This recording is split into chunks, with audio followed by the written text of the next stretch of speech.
अस्सलाम वालेकुम एस्पायरेंट्स। आज हम बात करेंगे इब्राहिम लोधी की। इब्राहिम लोधी लोधी डायनेस्टी के आखिरी फरमारवा आखिरी सुल्तान थे और यहाँ पे ही एंड होता है दिल्ली सल्तनत का। तो इस तरह हम कह सकते हैं कि 1206 से लेकर 1526 तक दिल्ली सल्तनत का जो टेन्योर था उसमें 5 डायनेस्टीज़ ने रूल किया। उन डायनेस्टीज़ को हम स्टडी करते आए हैं गुज़िश्ता लेक्चर्स में, और आज आखिरी लेक्चर है। और आज लोधी डायनेस्टी का भी ये आखिरी फरमा रवा है, आखिरी सुल्तान है, और इन्हीं के ऊपर ही दिल्ली सल्तनत का जो एरा है वो ख़त्म होगा और यहाँ से स्टार्ट होगी मुग़ल एम्पायर। इब्राहिम लोधी की बात करते हैं। इब्राहिम लोधी सिकंदर लोधी के बेटे थे और ये अपने बाप सिकंदर लोधी की वफ़ात के बाद सुल्तान बने 1517 में। इनका दौरे हुक्मरानी 1526 तक कायम रहा, जब उनको ज़हीरुद्दीन बाबर ने पानीपत की पहली जंग में शिकस्त दे दी और वहाँ पे ये उस जंग में अपनी जान से हाथ धो बैठे। अब हम बात करते हैं कि इसने क्या कैसी कैसी स्ट्रेटजीज अपनाई, क्या क्या फैसले लिए। इसने एक गलती ये की कि अपने भाई जलाल लोधी को जौनपुर का इंडिपेंडेंट रूलर बनाया और एक तरीके से एक सल्तनत के दो हुक्मरान बन गए। यहाँ पे क्लैश शुरू हो गया। इसकी जो नोबल्स थे, इसकी जो नोबिलिटी थी, पहले कुछ इसके हक में थे, कुछ इसके खिलाफ थे।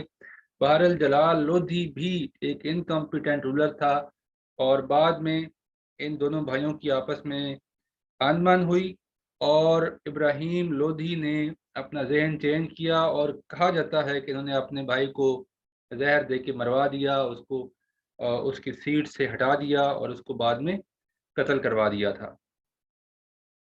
फिर इब्राहिम लोधी के दौर में ही इनको एक और शर्मिंदगी का सामना ऐसे उठाना पड़ा कि राणा संग्राम सिंह, जो कि मेवाड़ के रूलर थे, उन्होंने दो जंगों में इनको शिकस्त दी और इनको कहा जाता है कि कैदी बना लिया गया था। और फिर इसको काफ़ी ट्राइब्यूट देने के बाद, काफ़ी माल दौलत अदा करने के बाद इनको छोड़ा गया। तो ये वो मौका था, गालबन 1518 की बात है, जब मेवाड़ के को जो फरमा रवा थे उनसे शिकस्त खाने के बाद इब्राहिम लोधी की जो सल्तनत थी काफ़ी वो श्रंक हो गई, उसका साइज बहुत कम हो गया। और ये वो वक्त था जब लोधी एम्पायर जो है वो सिमटना शुरू हो गई और इर्द गिर्द के जो इलाके थे वो इंडिपेंडेंट होना शुरू हो गए। फिर टाइम आता है 1526 का, जब मुग़ल फोर्सेस बाबर की, जो कि उस टाइम काबलिस्तान का किंग था, जो कि अभी मौजूदा दौर का काबुल अफ़गानिस्तान कहलाता है, उनकी फोर्सेस हमलावर होती हैं और इब्राहिम लोधी को की बहुत बड़ी आर्मी को पानीपत के जंग में शिकस्त दे देती हैं। ये बाबर की छठी अटेम्प्ट थी, इससे पहले वो 5 दफ़ा नाकाम हो चुका था। इब्राहिम लोधी पानीपत की पहली जंग में 21 अप्रैल 1526 को जाम बहक हुआ। अब यहाँ पे एक कंपैरिजन है इन दोनों की फोर्सेस का। कहा जाता है कि बाबर की फोर्सेस 12,000 के करीब थी, 12,000 कहते हैं, और ये फिगर जो है वो 25,000 से जायद नहीं थी। इसके मुकाबले में जो लोधी फोर्सेस थी वो तकरीबन 1 लाख के करीब कही जाती हैं। एक मोहतात अंदाज़ा आप ये लगा सकते हैं कि अंदाज़न 60,000 से 1,20,000 तक लोग हो सकते हैं, इसमें सोल्जर्स हो सकते हैं, और प्लस इसमें तकरीबन 1000 के करीब, 500 से 1000 के करीब वार एलिफेंट्स थे। तो इस जंग में ये कम फोर्स के साथ कंपैरेटिवली जो बाबर की फौज थी वो कम थी, लेकिन उसके बावजूद उसने लोधी फोर्सेस को शिकस्त दी और यहाँ से आगाज होता है मुगल एम्पायर का, जो कि 331 साल तक चलती है, यानी 1526 से लेकर 1857 तक। اور ابراہیم لودھی کا جو مزار ہے وہ تحصیل آفس پانی پت کے نزدیک ہے۔ اب ہم یہ بات کرتے ہیں کہ ابراہیم لودھی کی آرمی بھی بہت زیادہ تھی، پھر کیوں ان کو بابر کی فورسز نے شکست دی؟ تو اس کی 3-4 وجوہات ہم نے اس میں نکالی ہیں کہ ایک تو بابر کی جو فورس تھی وہ ویل ڈسپلن تھی، بہت زیادہ ٹرین تھی، ویل اکوپڈ تھی۔ دوسری بات یہ تھی کہ انہوں نے آرٹلری کا یوز کیا، توپوں کا استعمال کیا، توپ خانے استعمال کیے، گن پاؤڈر کا یوز کیا، اور یہ اس دور کا نیا ہتھیار تھا۔ تیسرا یہ تھا کہ ابراہیم لودھی جو ہے وہ اتنا پاپولر رولر نہیں تھا، اس کی جو آرمی تھی وہ بھی اتنی ایکسپیرینس نہیں تھی، اور یہاں سے بھی آپ اندازہ لگا لیں کہ ابراہیم لودھی کے ہی گورنر دولت خان نے ہی بابر کو انوائٹ کیا کہ آپ آئیں اور آپ جو ہے ہماری اس سے جان چھڑائیں۔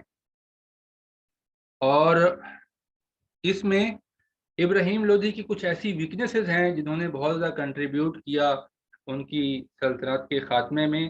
پہلی بات تو یہ تھی کہ اس میں کوئی ڈپلومیسی نہیں تھی، کوئی رولنگ سکلز نہیں تھیں۔ اس نے جونیئر کمانڈرز کو سینئر پوسٹ پہ بٹھایا اور اپنے جو نوبلز تھے ان کی تذلیل شروع کر دی، اور انہی نوبلز نے ہی جو ہے بابر کو انوائٹ کیا کہ آپ دلی پہ حملہ کریں۔ آبسٹینیٹ، ریش، امپولائٹ تھا، اور اس کا ڈکٹیٹوریل قسم کا ایٹیچیوڈ تھا ٹوارڈز دی گورننس سسٹم۔ تو ان تمام باتوں سے جو نوبل تھے وہ کافی زیادہ تنگ تھے۔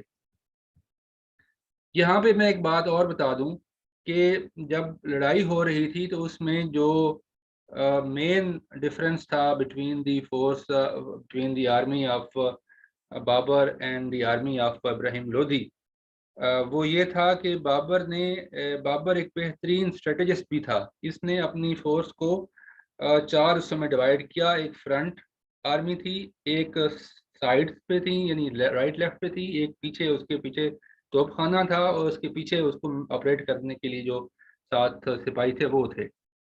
تو اس نے اپنی فرنٹ والی آرمی کو آگے بڑھایا، پیچھے سے جیسے ہی ابراہیم لودھی کی آرمی آگے آئی اسی ٹائم پہ پچھلی جو توپ خانے تھے انہوں نے جو ہے توپوں کے گولے برسنا شروع کر دیے، اور جیسے ہی ان توپوں سے لودھی کی آرمی میں بھگدڑ مچی تو جو سائیڈ فورسز تھیں بابر کی آرمی کی انہوں نے سائیڈوں سے اٹیک شروع کر دیا، طرفین سے اٹیک کیا، اور اسی جنگ میں جو ہے وہ ابراہیم لودھی مارا گیا، اور یہ ہے پانی پت کی پہلی جنگ 1526 میں۔